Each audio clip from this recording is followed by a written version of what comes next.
കണ്ണ് ശരീരത്തിൻ്റെ വിളക്കാണ്. വിളക്ക് മുറിയിൽ എല്ലാവർക്കും വെളിച്ചം ലഭിക്കും വിധം പീഠത്തിന്മേലാണ് വയ്ക്കുന്നത്.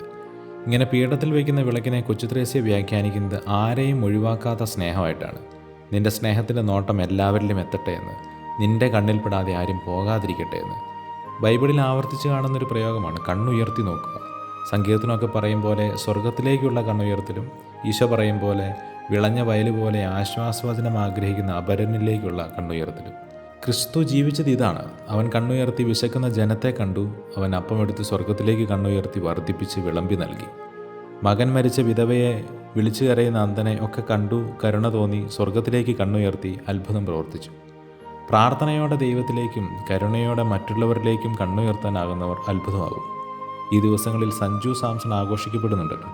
അയാൾ ഇത്ര സ്നേഹിക്കപ്പെടാൻ കാരണം കളിമികവ് മാത്രമല്ല, ബോൾ ബോയിയോടും കുശലം പറയുന്ന എളിമയും, ആർക്കൊക്കെയോ തനിക്കുള്ളതുകൊണ്ട് കൈത്താങ്ങാകുന്ന അയാളുടെ കരുണയും, വിജയത്തിൽ അഹങ്കരിക്കാതെ തമ്പുരാന് നന്ദി പറഞ്ഞുകൊണ്ടുള്ള ആ കണ്ണുയർത്തലുമൊക്കെയാണ്. നമ്മുടെ കണ്ണുകൾ നമ്മുടെ അഹങ്കാരപ്പത്തായങ്ങളുടെ മറയിലായി പോകാതിരിക്കട്ടെ. നമ്മുടെ സ്നേഹനോട്ടങ്ങൾ എല്ലാവരിലും എത്തട്ടെ.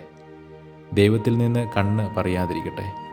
നാമം മറ്റുള്ളവർക്ക് വെളിച്ചമാകും.